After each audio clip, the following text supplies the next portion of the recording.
Hello friends, नमस्कार. मी रोहिणी खास मेजवानीमध्ये तुमच्या सर्वांचं खूप खूप स्वागत करते. तर आज आपण निघालेलो आहोत तुळापूर येथे. संभाजी महाराजांची समाधी आहे. तर खूप पवित्र स्थान आहे. छत्रपती संभाजी महाराज यांचा जन्म 14 मे 1657 रोजी पुरंदरच्या किल्ल्यामध्ये झाला आणि महाराष्ट्राला दुसरे छत्रपती लाभले. संभाजी महाराजांना छावा आणि शंभूराजे असे देखील म्हटले जाते. शंभूराजांनी एकूण 210 युद्ध लढली आणि मुख्य आणि कौतुकाची बाब म्हणजे एकाही युद्धामध्ये त्यांचा पराभव झालेला नाही आणि म्हणूनच त्यांना छावा असं संबोधण्यात आलेलं आहे. दुर्दैवानं 9 वर्षाच्या वादळी पराक्रमानंतर 1 फेब्रुवारी 1689 रोजी औरंगजेबाच्या सरदाराने संगमेश्वरात शंभूराजांना कैद केलं आणि त्यावेळी औरंगजेब देवाला धन्यवाद म्हणण्यासाठी महाराजांच्या समोर गुडघ्यावर बसला. तेव्हा साखळीला बांधलेला कवी कलश ते म्हणाले, माझे राजे बघा, तुमच्या श्रद्धेसाठी औरंगजेब सिंहासनावरून उठून स्वतः गुडघ्यावर बसून समोर नतमस्तक होत आहे. इतक्या वाईट प्रसंगामध्ये देखील कवी कलश यांनी त्यांची शूरता दाखवत औरंगजेबाची खिल्ली उडवली आणि यामुळे औरंगजेब फार चिडला, क्रोधित झाला आणि त्याने सैनिकांना संभाजी महाराज आणि कवी कलश यांना तळघरात बंदी करून ठेवण्याचे आदेश दिले आणि सलग 40 दिवस त्यांच्यावर अत्याचार करण्यात आले आणि त्यानंतर त्यांना ठार मारण्यात आले. जिथे शंभूराजांनी अखेरचा श्वास घेतला त्या भूमीचा संपूर्ण इतिहास आपण आज थोडक्यात जाणून घेणार आहोत या व्हिडिओच्या माध्यमातून. पुणे शहरापासून साधारणतः 35 किलोमीटर असलेलं इंद्रायणी, भीमा आणि भामा या 3 नद्यांच्या त्रिवेणी संगमावर वसलेलं तुळापूर हे गाव. इथेच शंभूराजांना ठार मारलं होतं. शंभूराजांना संगमेश्वरावर कैद केल्यानंतर प्रथमतः अहमदनगर जिल्ह्यातील बहादूरगडावर नेण्यात आलं आणि त्यानंतर शंभूराजांना त्रिवेणी संगमावर वसलेल्या याच तुळापूर येथे कवी कलश आणि शंभूराजांना आणण्यात आलं होतं. इतके अत्याचार सहन करून सुद्धा महाराज औरंगजेबासमोर कधीही झुकले नाहीत. याचीच औरंगजेबाला नेहमीच सळसळ भासत राहिली. महाराजांची हत्या करण्याआधी त्याने महाराजांसारखा पुत्र त्याच्या पोटी यावा ही इच्छा व्यक्त केली. त्याच्या म्हणण्यानुसार त्याला देखील संभाजी महाराजांसारखा एक शूरवीर धाडसी पुत्र हवा होता. म्हणतात ना, शत्रूलाही हेवा वाटेल असेच होते संभाजी महाराज, आपले शंभूराजे. औरंगजेबाच्या तावडीत सापडल्यानंतर औरंगजेबाने महाराजांना इस्लाम धर्म स्वीकारण्यासाठी जबरदस्ती केली. तसेच त्यांच्याकडून ही सर्व मालमत्ता मागितली, परंतु महाराजांनी असं वागण्यास नकार दिला आणि औरंगजेब भडकला आणि त्याने महाराजांवर अत्यंत छळ केले. त्याने महाराजांचे डोळे काढले, जीभ कापली, त्यानंतर अतोनात त्यांच्या शरीरावरती वार करण्यात आले आणि अखेर शंभूराजांनी स्वराज्यासाठी बलिदान दिले. शंभूराजांच्या 2 समाध्या आहेत, त्यापैकी तुळापुरात असलेली ही पहिली समाधी. इथेच शंभूराजांना साखळदंडांनी जखडवून ठेवण्यात आले होते. महाराज संगमेश्वर येथे त्यांच्या सरदारांसोबत प्रमुख बैठक पार पाडत होते. बैठक संपल्यावर 1 फेब्रुवारी 1689 रोजी महाराज रायगडाकडे जाणार होते. तेव्हा त्यांच्यासोबत 200 ते 300 सैनिक होते. मराठ्यांचे राज्य संगमेश्वर हे शत्रूच्या आक्रमणांपासून अगदी अपरिचित होते. अशा परिस्थितीत मुकब्बर खानच्या अचानक हल्ल्यामुळे मोगल सैन्य राजवाड्यात पोहोचले आणि त्यांचं 3000 सैन्य घेऊन मराठ्यांशी लढाई केली. मराठ्यांचे सैन्य अतिशय कमी असल्यामुळे आपल्याला तिथे अपयश आलं आणि त्यांनी संभाजी महाराजांसकट कवी कलश यांना बंदिवान करून तुरुंगात टाकलं. त्यांना वेदांविरुद्ध इस्लाम धर्म स्वीकारण्यासाठी भाग पाडलं. परंतु म्हणतात ना, मोडेल पण वाकणार नाही याची प्रचिती तिथे आली. महाराज शेवटपर्यंत स्वतः सर्व अत्याचार सहन करत राहिले, सोसत राहिले. समाधीस्थळावर असलेला हा छत्रपती संभाजी महाराजांचा पूर्णाकृती पुतळा.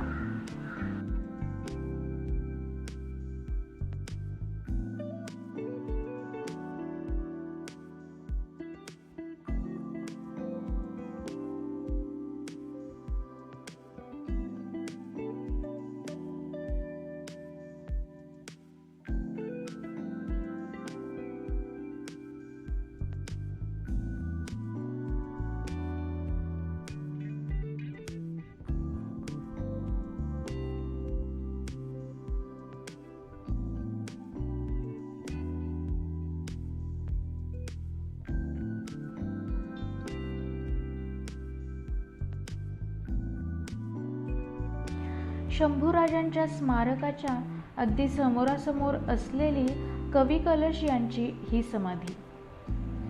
छत्रपतींसोबत यातना सहन करत असताना कवी कलशांना याच ठिकाणी ठार मारण्यात आलं होतं.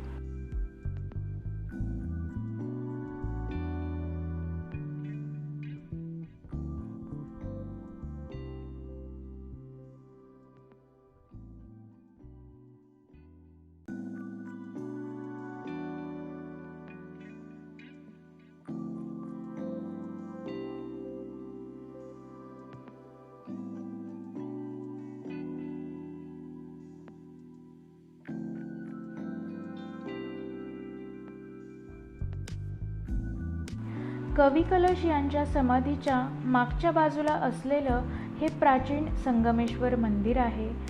इसवी सन 1633 साली शहाजीराजांनी या मंदिराचा जीर्णोद्धार केल्याची माहिती इतिहासामध्ये नोंद आहे.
तुळापुरात असलेली ही छत्रपती संभाजी महाराजांची समाधी आहे.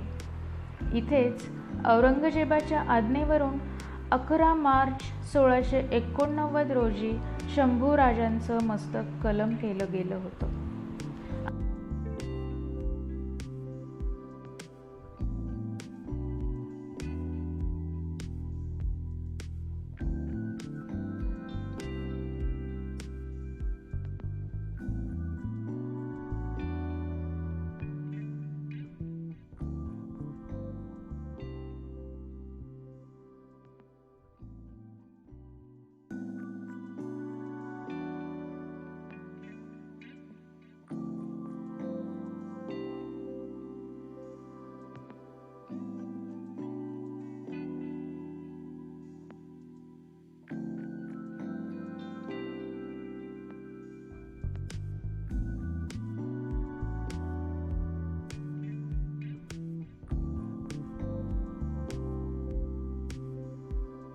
आणि शंभूराजांच्या शरीराचे तुकडे करून याच इंद्रायणी नदीमध्ये फेकून देण्यात आले होते.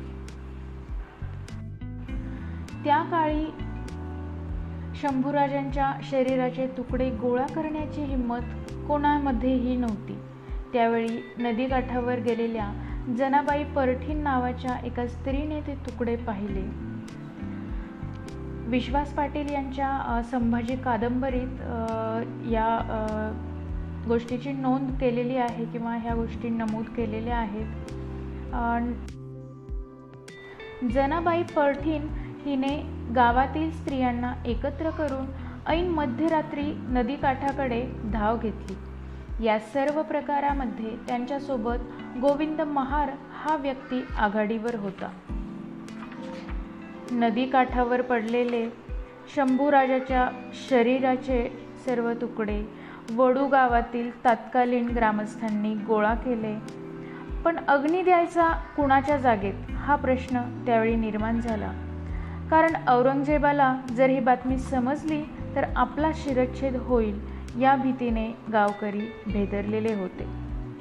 तेव्हा गोविंद महार यांनी स्वतःच्या जीवावर उदार होऊन स्वतःची जमीन दाखवली आणि तेथे शंभूराजांवर अंत्यसंस्कार करण्यात आले.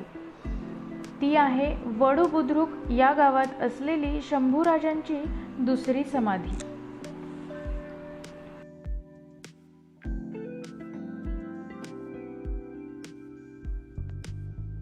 इतिहासातील सर्वात महत्त्वाचं पान म्हणजे शंभूराजे.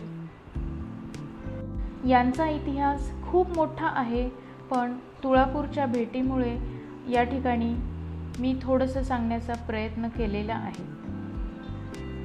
अगदी हे सांगताना सुद्धा माझं मन गहिवरून येत होतं, गलबलून येत होतं. या पावन भूमीवर नतमस्तक होताना मनाला खूप यातना होत होत्या. आज आपण मोकळेपणाने फिरू शकतो. आज जे आपण स्वातंत्र्य जगतोय त्याचं सर्व श्रेय शिवशंभू यांनाच जातं. मराठा साम्राज्याला छत्रपती शिवाजी महाराज आणि छत्रपती संभाजी महाराज यांच्यासारखे राजे पुन्हा लाभणे नाही.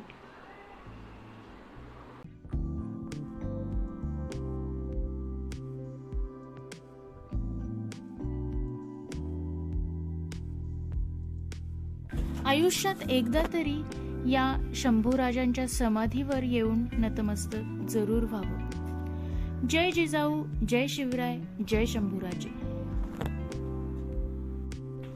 पुन्हा भेटूया अशाच एका ऐतिहासिक व्हिडिओसोबत. तोपर्यंत स्वस्थ रहा, मस्त रहा, आनंदी रहा. व्हिडिओ संपूर्ण पाहिल्याबद्दल तुमच्या सर्वांचे मनपूर्वक धन्यवाद. Keep watching, stay connected. Bye bye.